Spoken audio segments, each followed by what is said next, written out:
Hey y'all! Well, a little different video today, and I'm going to be asking for y'all's opinions in the comments about what I'm fixing to kind of go over. You guys that have been with my channel for a long time probably remember when I was toying with the idea of putting this 6SQ7 EL34 amp into production. And one of the problems I ran into was when I added up the parts that it cost to build this amp and the availability of some of the parts, I realized that there just wasn't enough meat left on the bone to make it worthwhile. There was so much labor involved and so much fabrication work that needed to be done, and I knew that, if I was hand fabricating these things, it was going to be a nightmare to try to, sell these things at what I thought or what the viewers commented they were willing to pay, which was about $1,200, because they were comparing it to like these made in China amps that were being sold. And it's like, well, we can buy an 812 for $500. Why would I buy this? And I just kind of bailed on the idea. And it was being built with kind of budget parts. We're using these kind of esoteric driver tubes. And, the only place you can find these are like shopping on eBay. And again, just kind of bailed on that whole idea. So, last week, guy came by, dropped off his R8 for me to look at, a local guy. And we started talking about getting something built in China, because he was saying that he used to have scooters manufactured in China, 20 years ago, and was selling them here in the States. He was educating me about the trade shows and how you go over there, fly over there and, make some deal with some company in China, and they can like clone or copy your product, and then, you ship it to you, and then you can test them, and if they screw them up, you don't pay for them, and just sounded like a ton of drama. And honestly, from my experience up to this point, dealing with the Wilsonton folks, and then the nonsense with China Hi-Fi and their other reps and stuff, that's just way too much of a headache. I just do not want to subject myself to dealing with another country's culture and import fees and just that whole mess.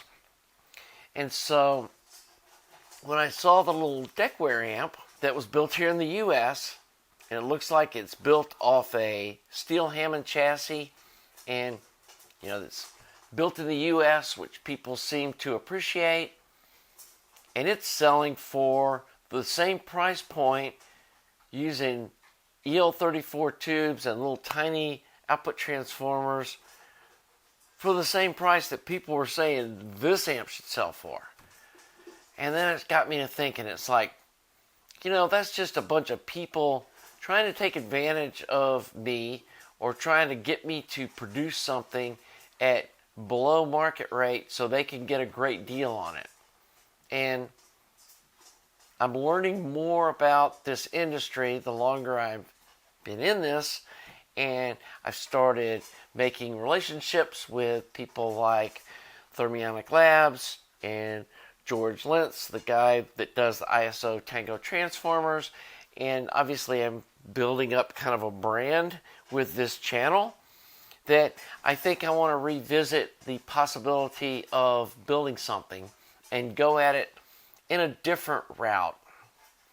And this time I'm going to build very similar amp to this, because I know this amp sounds fantastic, especially for the power it puts out. And obviously there's a lot of people that are fine with a 4 or 5 clean watts of power.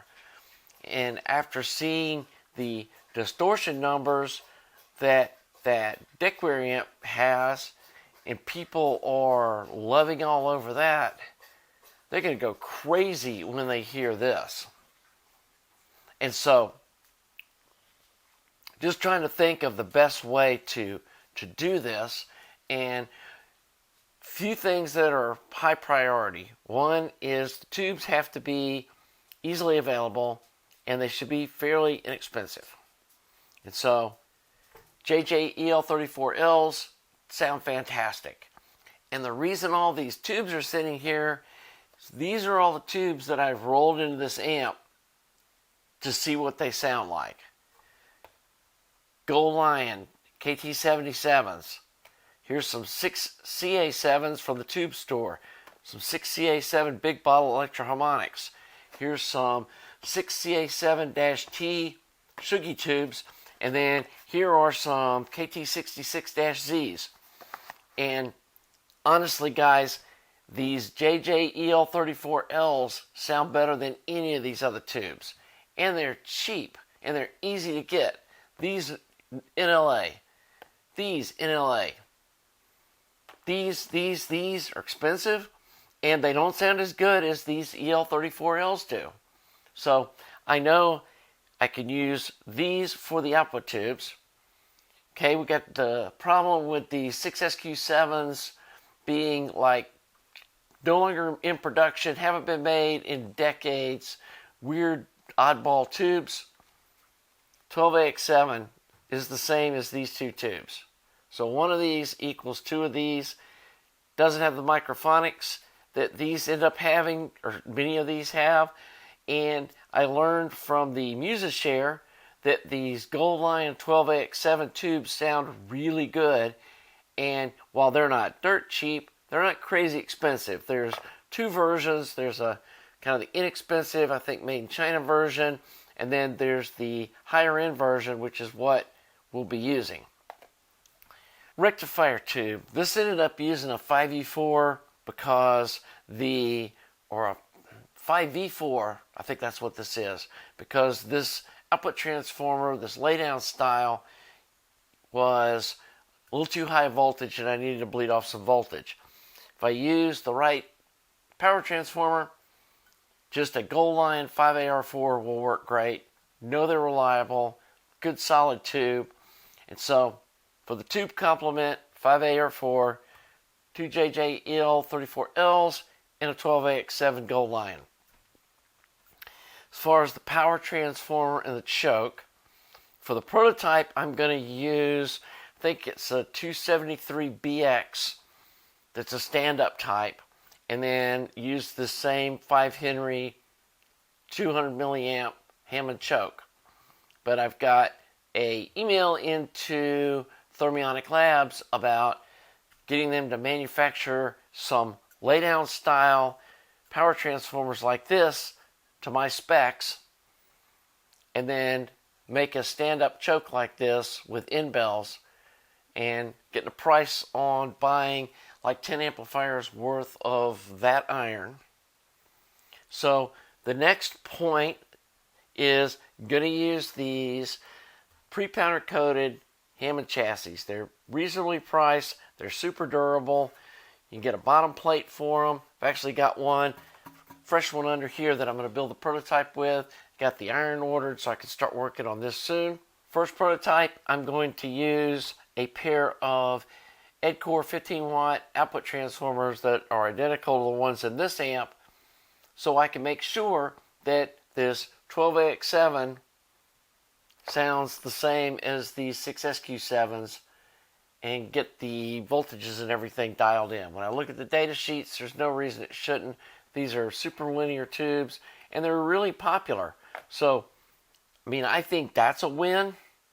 I've learned a lot of things about tube amps since I built this one. Like, don't put a fuse holder in it. Get the IEC socket with the fuse thing made in it. Probably not going to put the jacks here on the side, but I'm probably going to put them right here in front of the output tube, right next to the volume pot, so we have a short signal path. And then it just comes from here over to the driver tube that'll be like in between where these two are. Probably continue to use these little gold rings. Maybe have silver ones too. Have a matching knob. Going to use this, push on, push off angel eye power button. I really like these, and it gives you an indicator light too. The other thing is just have 8-ohm taps on the back. I've learned from talking to some of the transformer folks that these multi-tap transformers are not ideal. And at the most, I might have a 4-ohm and an 8-ohm, and assuming that people are going to use the 8-ohm tap. The problem with these multi-taps are when you have the lower ohm ones, they're not using the whole winding of the transformer, and that can cause issues in the frequency response. So you only get the full frequency response when you're accessing the whole winding. And so I definitely want to make sure these are high performance. So like I said, prototype, we're going to build it with the little ED cores, just kind of a proof of concept, get an idea of like what the chassis layout's going to be. And then I can strip it back down, take it to a local fab shop, and see what it's going to cost to get somebody to punch all the holes in it. So I don't have to deal with that. Let somebody do that on a production level and just knock them out. Because building the amps or soldering them up doesn't take that long. What takes a while is doing all this fab work. So get that farmed out, and then like this first run of probably 10 amps, I'm going to just do them all myself. Wire them up, get them ready to go.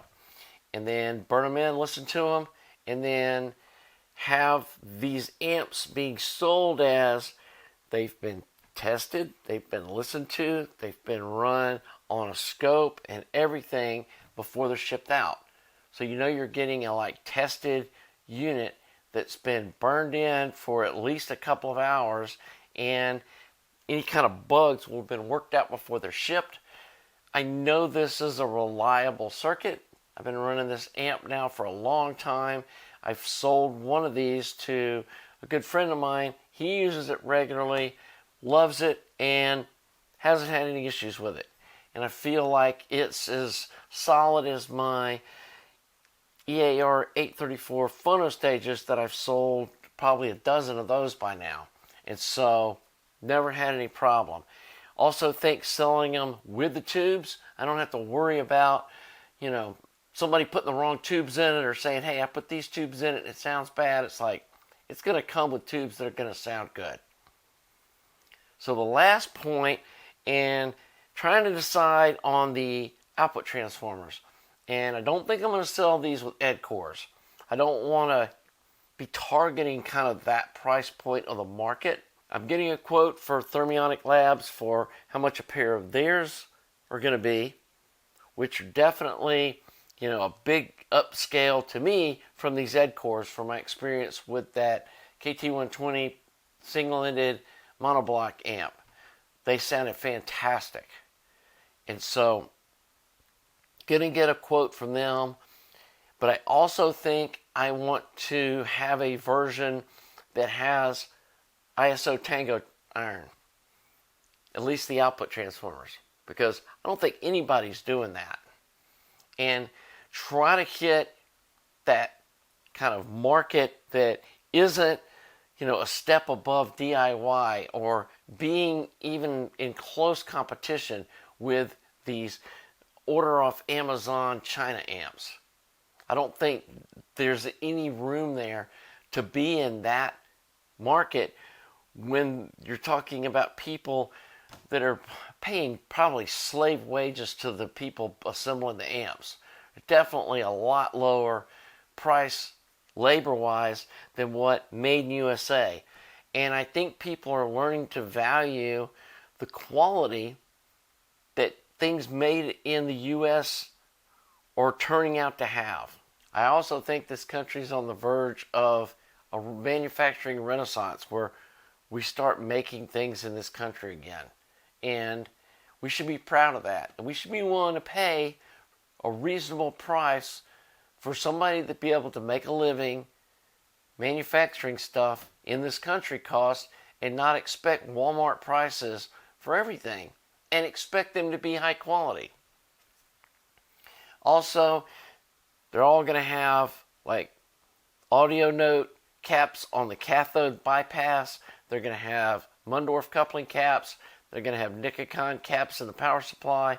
It's all going to be high quality, made in Japan or, non-China parts in the amp with, some nice speaker jacks and some nice RCA jacks. And so I feel good about this. I feel like there could be a market for this, and maybe have two versions. Have one with like the aluminum oil Mundorf caps and have the Thermionic Labs output transformers, and then have another version with the Mundorf Supreme caps with ISO Tango output transformers. And it'd probably be about $500 difference between the two. And I think the price point that I'm looking for is about $2,000 for the one with the Thermionic Labs iron, and about $2,500 for the ISO Tango ones. And again, I have to sit down and do the math and talk through, what kind of discounts I can get on this stuff. But this needs to be worthwhile, and it needs to be done in a way that I can provide a good warranty, that I can stand behind these things, that I can provide customer service, and that kind of stuff has to be included into the pricing. And that's one of the reasons, like I tell people, you order these things direct from China, like an R8 direct from China, and you have problems with it, what are you going to do? I mean, they claim there's a warranty place here in the U.S., but they make you ship it to them. And I've heard people tell me they can't even figure out how to get a hold of those people. And, that's one of the reasons that you would pay a premium to get a product like this that's made in this country, that the person that's making them and selling them lives here. You know how to get a hold of me. I got a website, I got email. I, actively respond to folks. I've got my YouTube channel. And I'm not going to blow that up over trying to sell some junk product. And so, let me know what you think about that. I mean, I think there's a real void in the market between like made in China stuff and high-end Macintosh kind of tube audio gear. And I was kind of hoping that that amp that the guy sent me from Deckware was more of a mainstream or less special use case product, kind of like my 6BM8 is, that has 2% distortion or so at the top end, makes a couple of watts, and it's like a solid triode thing. And I get there's people that love that, but to me that's a real niche market that, hey, for the guys that have 100 decibel plus speakers and want to listen at 75 decibels, here's a great amp. It's not, something like this, you could hook it up to some RP600Ms or some triangles or some other, 87 to 90 decibel speakers. And if you want to listen to Black Sabbath, it'll do it. And if you want to listen to Diana Krall, it'll do that too. Or if you want to listen to jazz, totally sounds awesome with that. The other thing that I thought about doing as part of this, because I know people like different sounds, would be to have a triode ultralinear switch, and then also have a center off shade feedback switch that would switch between two different amounts of shade feedback, because I know that changes the tone of the amp. And that way, if you're one of those folks that just loves the way a triode amp sounds, and you've got some high efficiency speakers where you don't need the power that you get from ultralinear, you can put it in triode, you can zero feedback and have that sound. Or you can go ultralinear, go low feedback or high feedback, which makes it brighter or warmer. And that would just be a couple of switches on the top. I didn't really care for that switchable impedance thing that that Deckware amp had, or the way they had the switchable bias on the input tube, and this would be a totally different way of changing the sound. So I think that could be something that could be incorporated into this amp fairly easily. So anyway, that's just my thoughts on this.